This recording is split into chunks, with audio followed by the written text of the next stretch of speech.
টি-20 বলেই কি আশাবাদী হতে পারে বাংলাদেশ? সময় এখন লিটন দাসের। কথাটাকে অন্যভাবে নেবেন না।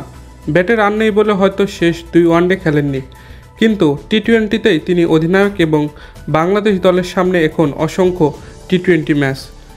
এবছরের সেপ্টেম্বরে টি-20 এশিয়া কাপ, এরপর আগামী বছর টি-20 বিশ্বকাপ।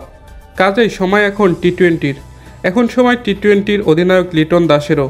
তবে সময়টা সুসময় হবে কিনা তা নিশ্চয়তা নেই। পাল্লেকেলেতে আজ শ্রীলঙ্কার বিপক্ষে 3 ম্যাচের টি-20-র প্রথমটি, পরের 2 ম্যাচ ডাম্বুলা আর কলম্বোতে।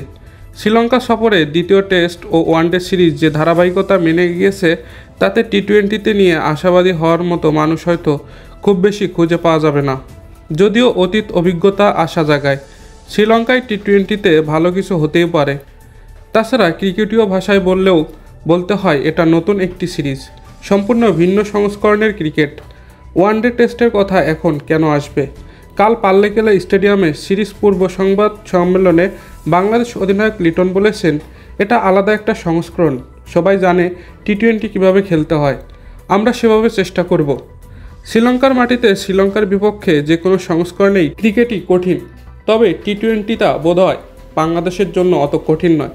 পরিসংখ্যান অন্তত সেটাই বলে। শ্রীলঙ্কা এখন পর্যন্ত শ্রীলঙ্কার বিপক্ষে 5টি টি-20 খেলে বাংলাদেশ জিতেছে 3টিতে, শ্রীলঙ্কা জিতেছে 2টি। তবে সেই 2 ম্যাচের একটি আবার পাল্লেকেলেতে, যেখানে আজ সন্ধ্যায় সিরিজের প্রথম ম্যাচ। 2013 সালের মার্চে এ মাঠে একমাত্র টি-20 খেলে হেরেছিল বাংলাদেশ দল। পরিসংখ্যান মাথায় রেখে হয়তো এই সিরিজে নিজেদের পরিষ্কার ফেভারিট বলছেন না স্বাগতিক অধিনায়ক চারিত আসালাঙ্কা। কাল সংবাদ সম্মেলনে প্রতিপক্ষ হিসেবে বাংলাদেশের প্রতি সমীহাই দেখালেন তিনি। বাংলাদেশ ভালো টি-20 দল, তবে তারাও আমাদের মতো অনভিজ্ঞ। আমি মনে করি না যে আমরা তাদের চেয়ে অনেক বেশি এগিয়ে। সিরিজটা কঠিন হবে। 3 সংস্করণের ক্রিকেটের মধ্যে বাংলাদেশ একটা সময় ওয়ানডে বেশ ভালো খেলতো। টেস্ট কখনো ভালো কখনো খারাপ, আর টি-20 খুবই খারাপ। এখন টেস্টে মাঝে মধ্যে ভালো কিছু উকি দিলে ওয়ানডে টি-20 জুড়ে কেবলই হতাশা।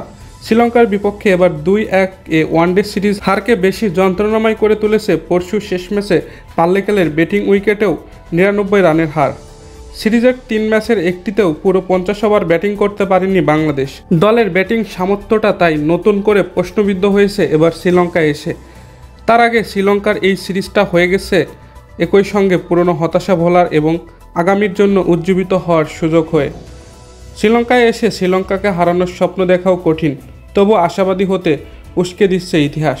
দর্শক, কী মনে হয় আজকে শ্রীলঙ্কা এবং বাংলাদেশের ম্যাচে কে জিতবে সেটি কমেন্ট করে জানিয়ে দিন। নিয়মিত খেলার আপডেট ভিডিও পেতে আমাদের চ্যানেলটিকে সাবস্ক্রাইব করে রাখুন।